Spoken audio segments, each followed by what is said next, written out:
जय श्री राम दोस्तों। आज मैं आपको बता रहा हूँ कि सिंह राशि के जो जातक हैं उनके लिए 16 दिसंबर से और 13 जनवरी के मध्य का जो समय है दोस्तों, यह इनके लिए कैसे रहने वाला है भगवान सूर्य नारायण के ग्रह गोचर के अकॉर्डिंग।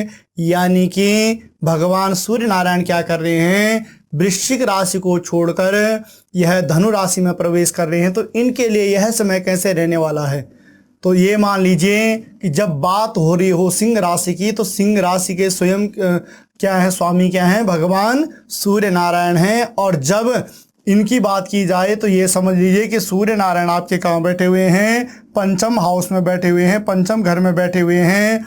और पंचम घर में बैठने का ये तात्पर्य है कि दोस्तों यह भाव जो होता है, यह किसका भाव होता है, संतान का भाव होता है, साथ ही साथ विद्या बुद्धि का भाव होता है, यश का भाव होता है और मंगल कार्यों का भाव होता है हमारा 5th हाउस। तो जब ये मान लीजिए कि भगवान सूर्य नारायण यानी कि जब बात ही सिंह राशि की हो रही हो और आपके पंचम भाव में भगवान सूर्य नारायण बैठे हुए हों, तो यह आपके लिए एक सुंदर सा योग इस समय बनना है।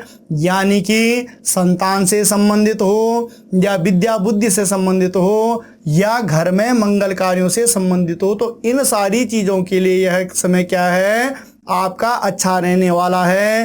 विद्यार्थियों के लिए भी इस समय यह समय बहुत ही अच्छा रहने वाला है विद्या बुद्धि के लिए। तो ये समझ लीजिए कि अगर हम सिंह राशि की बात करें तो पंचम दृष्टिकोण से अगर देखें, संतान भाव इत्यादि, तो आपके जीवन में यह अच्छा फल फलित करने वाला है दोस्तों। उसके बाद प्रथम द्वितीय और तृतीय दृष्टि भगवान सूर्य नारायण के कहाँ पड़ रही है, आपके जीवन साथी के भाव में पड़ रही है, आपके काम वासना विवाह इत्यादि या दैनिक व्यवसाय से संबंधित पड़ रही है। तो ये समझ लीजिए कि इन चीज़ों में जीवन साथी जब यह पंचम संतान भाव में जब इसका यह योग बना हुआ है, तो जीवन साथी के साथ भी इस समय आपके क्या है, अच्छा तालमेल बनने वाला है। साथ ही साथ दोस्तों दैनिक व्यवसाय यानी जो आपकी रोज़मर्रा है उसमें भी आपको सफलता मिलने वाली है। सफलता यानी एक इस समय अगर काफ़ी समय से आपका मतलब इन चीज़ों में कोई दिक्कतें आ रही थी, तो इस समय अवश्य ही आपको अच्छा धन लाभ होने वाला है। और साथ ही साथ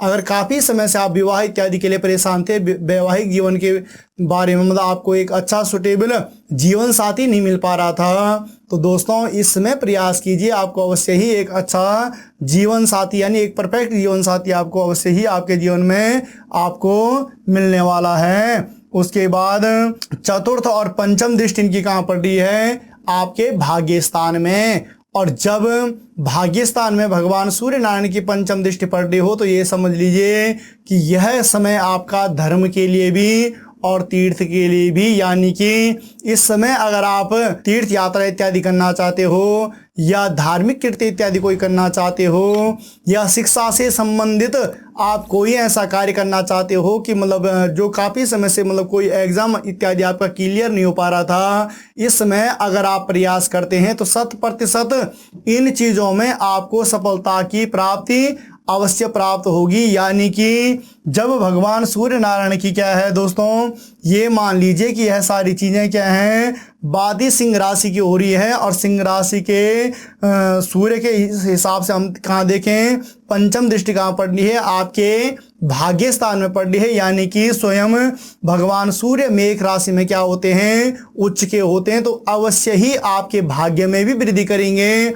और साथ ही साथ आप धर्म इत्यादि कुछ करना चाहते हो, तीर्थ इत्यादि कुछ करना चाहते हो, तो इन कार्यों में भी अवश्य ही सफलता के योग बनाएंगे। और शिक्षा इत्यादि के दृष्टिकोण से भी देखेंगे तो यह समय आपके लिए अच्छा रहने वाला है। उसके बाद षष्ठम और सप्तम दृष्टि पड़ रही है आपके इनकम भाव में। तो इनकम भाव का ये तात्पर्य दोस्तों कि यह समय आपके लिए क्या है, उपलब्धियों का भी है। और साथ ही साथ इस समय आपकी मनोकामनाएं भी अवश्य ही पूर्ण होने वाली हैं।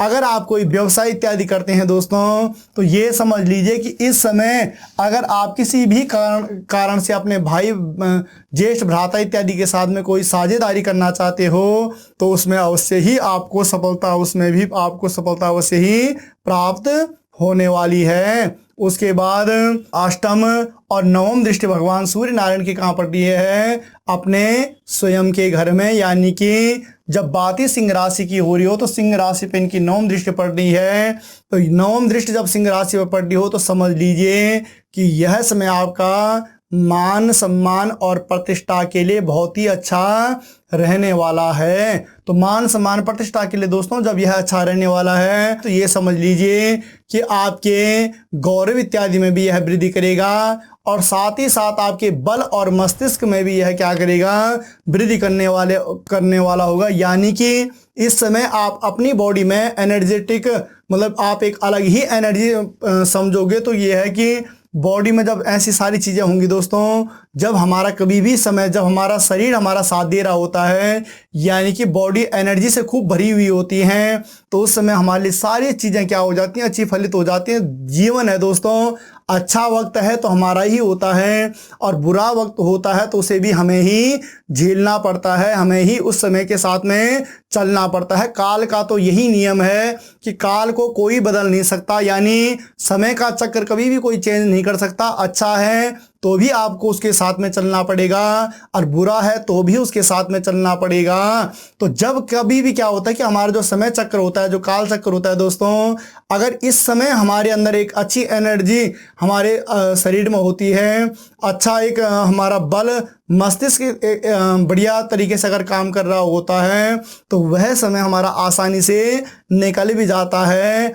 और अगर अच्छा वक्त होता है तो दोस्तों उस समय हमारी अच्छी तरक्की होती है। यानी कि जिस प्रकार से भगवान सूर्य नारायण की क्या है, सप्तम दृष्टि आपके कहाँ पड़ रही है, इनकम भाव में पड़ रही है, तो इंसान एक अच्छी इनकम भी उस समय अर्जन कर लेता है। और साथ ही साथ दोस्तों अगर जीवन में कोई ऐसा भी समय उसके साथ में चल रहा है कि मतलब वह बुरा वक्त थोड़ा सा अगर हम उसका मान के चलें, तो ये समझ लीजिए कि उस समय भी उसको क्या होती है, फिर जब एनर्जी होती है तो उसको हिम्मत मिलती है और वह समय उसका आसानी से निकल जाता है।